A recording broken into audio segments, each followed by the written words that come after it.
जी, तो हमने यहाँ पर ले ली एक नेक्स्ट एग्ज़ाम्पल। तो नेक्स्ट एग्ज़ाम्पल में हमने टिन को कंसीडर किया। टिन का जो न्यूक्लियॉन नंबर है वो हमारे पास कितना है, 130 है, और जो उसका जेड है यानी प्रोटॉन नंबर है वो 50 है, और नंबर ऑफ़ न्यूट्रॉन्स इसमें 80 हैं। अब हमने क्या करना है, हम हमारे पास इसके जो लेवल्स हैं वो उस तरह से बताए हुए हैं कि उसका 0+ लेवल है, 2+ लेवल है।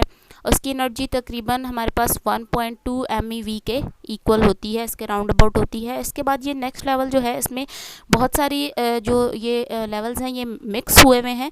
तो उनमें से कुछ की वैल्यूज़ लिख दी गई हैं, 7, -4, +2, +5, माइनस, और इस पूरे जो लेवल है इसकी एनर्जी तकरीबन हमारे पास 2.5 MeV के राउंड अबाउट होती है ये, ठीक है। तो 2.5 MeV के राउंड अबाउट की हमारे पास होती है।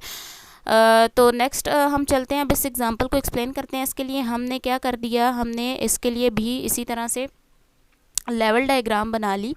तो ये लेवल डायग्राम जो है हमने इसको बेसिकली हम किस तरह से बना सकते हैं, ठीक है। लेवल डायग्राम को बनाने के लिए आपको कुछ स्टेप्स अगर आप याद रख लें जो मैं अभी आपको एक्सप्लेन करूँगी तो आपके लिए इजी होगा। किसी भी अगर मैं आपको दूँ जिस तरह से, तो किसी भी आप उसके लिए इसकी ये लेवल डायग्राम किसी भी एलिमेंट के लिए उसकी लेवल डायग्राम आप बना सकते हैं। तो सबसे पहला जो होगा आपके पास सब शेल वो 1s2 होगा। देन आपके पास 1p आएगा, ठीक है। 1p के फिर आपके पास दो आपने उसको स्प्लिट कर दिया था, स्प्लिटिंग की थी 1/2 एंड 3/2। p के बाद क्या आएगा, 1d आएगा, 1d और फिर 2s। तो अब देखें 2s किसके बाद आ रहा है, एक गैप के बाद आ रहा है, यानी यहाँ पर था, देन यहाँ पर है। उसके बाद हमारे पास जो है वो 1f आ रहा है, ठीक है। 1f की स्प्लिटिंग हुई, 1f 5/2 एंड 7/2, लेकिन क्योंकि यहाँ पर गैप बहुत ज़्यादा था तो ये इसको हमने एक अलग से लेवल कंसीडर कर लिया, ठीक है। उसके बाद 1f के बाद यहाँ पर ये 1f आ गया। 1f के बाद हमारे पास यहाँ पर 2s था, तो 2s के बाद क्या आएगा, 2p आ जाएगा। नेक्स्ट लेवल में 2p आ गया, और ऊपर वाले लेवल से एक लेवल एक जो है वो सब ये जो स्प्लिट हुआ हुआ होता है सब शेल, ये नीचे वाले लेवल के साथ कंबाइन हो जाता है, ठीक है। नीचे वाले लेवल्स के साथ कंबाइन हो जाता है। तो यहाँ पर इसके बाद 1f के बाद क्या आएगा, 1g आएगा। तो 1g का 9/2 जो है वो उसके साथ कंबाइन हो गया, और 7/2 ऊपर वाले के साथ आ गया, ठीक है। फिर यहाँ पर 2p था, 2p के बाद यहाँ पर क्या आ गया, 2d आ जाएगा। 2d के बाद अब यहाँ पर s नहीं है तो इसका मतलब है यहाँ पर 3s आ जाएगा। 2s के बाद 3s आ गया, एंड देन 1g के बाद हमारे पास 1h होता है, तो 1h ऊपर से एक आके इसके साथ कंबाइन होके एक ये पूरा लेवल बना देगा, और एक 1h ऊपर चला जाएगा, एंड सो ऑन, ऊपर सारे लेवल्स ये आ जाएंगे। अब ये आपको होप के ये लेवल्स किस तरह से बने हुए हैं, ये लेवल्स आपको समझ आ गई होगी। तो अब आपने क्या करना है, आपने ये करना है कि क्योंकि यहाँ पर अगर हम देखें हमारे इसके अंदर सबसे पहले तो हमने प्रोटॉन्स की और न्यूट्रॉन्स की फिलिंग करनी है, तो ठीक है। तो सबसे पहले हमें ये पता है कि नंबर ऑफ़ प्रोटॉन्स हमारे पास क्या थे, हमने क्या कहा था, 50 थे। तो 50, तो इसका मतलब है कि यहाँ तक आके फिल हो गए, शेल कंप्लीट हो गया। यहाँ पर आके शेल हमारे पास कंप्लीट हो गया for the case of proton, ठीक है। प्रोटॉन के केस में यहाँ पर कंप्लीट शेल है, तो हमें ज़रूरत नहीं है इसमें कुछ और भी करने की। लेकिन न्यूट्रॉन को अगर हम देखें तो नंबर ऑफ़ न्यूट्रॉन्स 80 हैं, तो इसका मतलब है कि ये जो हमारे पास 1h11/2 आ रहा है, इसमें 10 न्यूट्रॉन्स आ रहे हैं। 2 न्यूट्रॉन्स की वैकेंसी हमारे पास यहाँ पर अवेलेबल है। अब हम यहाँ पर क्या करें कि 1h11/2 से 9/2 तक एक तो हम यहाँ से ये करवा सकते हैं एक्साइटेशन, तो ये हमारे लिए पॉसिबल नहीं है, ठीक है।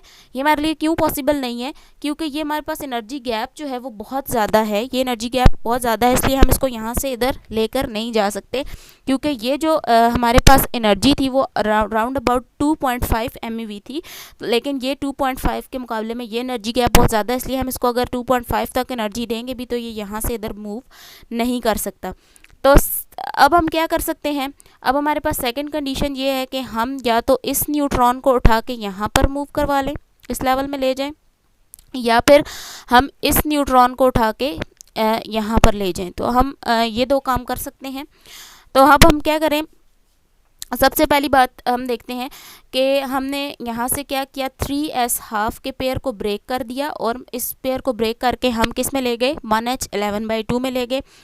हमने इनको कंबाइन करना है, इनका कंबाइन एंगुलर मोमेंटा निकालना है, तो कंबाइन एंगुलर मोमेंटा हमारे पास क्या आ गया, 3s½ और 11½ इन दोनों को हमने ऐड किया, इनको कंबाइन किया तो हमारे पास क्या आया, एक 6 आया और एक हमारे पास 5 आया। अब हमने ये चेक करना है कि इनकी पैरिटी क्या है, तो एस पैरिटी पॉजिटिव होता है और एच की पैरिटी हमारे पास क्या होती है, नेगेटिव होती है। तो कंबाइन होके पैरिटी क्या आ जाएगी, माइनस, कंबाइंड पैरिटी माइनस है इसलिए इसके ऊपर भी एक माइनस साइन है और इसके ऊपर भी एक माइनस साइन आ गया, ठीक है। तो 5 माइनस जो है हमारे पास, ये हमने यहाँ से ऑब्टेन कर लिया, जो कि ये 5 माइनस था ये वाला, ठीक है, ये 5 माइनस यहाँ से आ गया। नेक्स्ट अब हम क्या कर सकते हैं, नेक्स्ट हम ये कर सकते हैं, हमारे पास ये पॉसिबिलिटी है कि हम इसमें क्या करें, इसी तरह से हम जो है वो सेकंड चीज़ भी मैं आपको बता देती हूँ कि अगर आप इसको यहाँ से इधर एक्साइट करवाएंगे या इनमें से कोई भी और लेके आप एक्साइट करवाएंगे तो आपके पास ये वाले नंबर में भी इनमें से कुछ ना कुछ नंबर आपके पास आ जाएँ, ठीक है, ये नंबर्स आपके पास आ जाएंगे।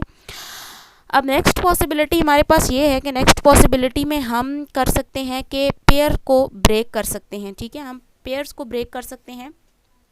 हम बजाय इसके कि एक न्यूक्लियन लें, हम पूरे का पूरा पेयर ही ब्रेक कर दें। जिस तरह की अगर हम बात करें कि हमारे पास यहाँ पर कितने हैं, 10 न्यूट्रॉन्स हैं, ठीक है, 10 न्यूट्रॉन्स हैं, मतलब हमारे पास टोटल इसमें 5 पेयर्स हैं, ठीक है, 10 न्यूट्रॉन्स मीन 5 पेयर्स हैं।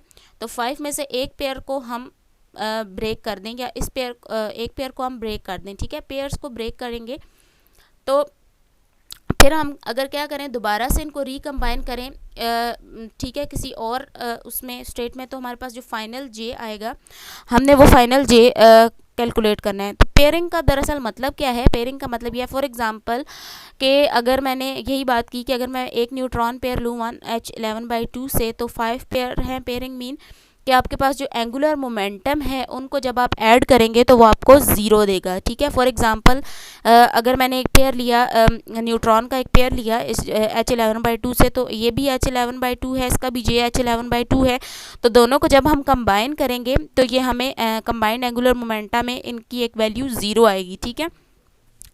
To of them are in same state, that is why it will be plus, दोनों सेम स्टेट में हैं इसलिए इनके ऊपर प्लस है। अगर इसकी पैरिटी नेगेटिव हो और दूसरे की पैरिटी भी नेगेटिव हो तो दोनों की पैरिटी कंबाइन होके हमें क्या देगी, पॉजिटिव पैरिटी देगी।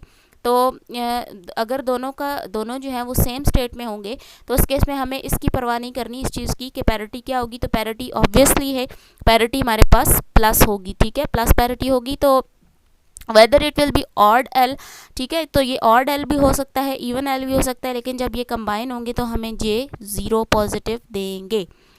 That is the meaning of pairing in which energy is lowest, ठीक है, ये आपके पास जो एनर्जी होगी इस केस में लोएस्ट होगी। तो अब हम क्या करें कि अगर इनको कंबाइन कर लें तो हमारे पास क्या क्या लेवल्स बनते हैं, 11 positive, 10 positive, 9 positive, 8 positive, up to सॉन 0 पॉजिटिव। तो if I break a pair and recombine in same 11/2 sub shell, ठीक है, अगर हमने ब्रेक किया पेयर को और उसको दोबारा से रिकम्बाइन कर लिया 11/2 सब शेल में ही, तो अब हमने क्या करना है, हमने यहाँ सिर्फ मैं इसको कहीं और भी नहीं लेके जाऊँगी, ये स्टिल यहीं पर रहेगा, लेकिन एंगुलर मोमेंटम कम्बिनेशन जो है वो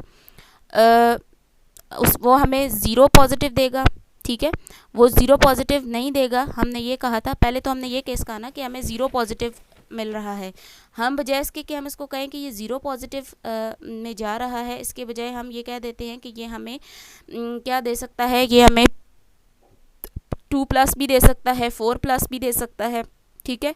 तो 2+ में ले जाते हैं वापस इसको, या 4+ में ले जाते हैं, ठीक है, कुछ कहीं भी हम ले जाएंगे, इसका मतलब है ज़ीरो के अलावा हम कहीं भी लेकर जा रहे हैं तो इसका मतलब है कि हमारे पास जो एनर्जी है वो हायर है।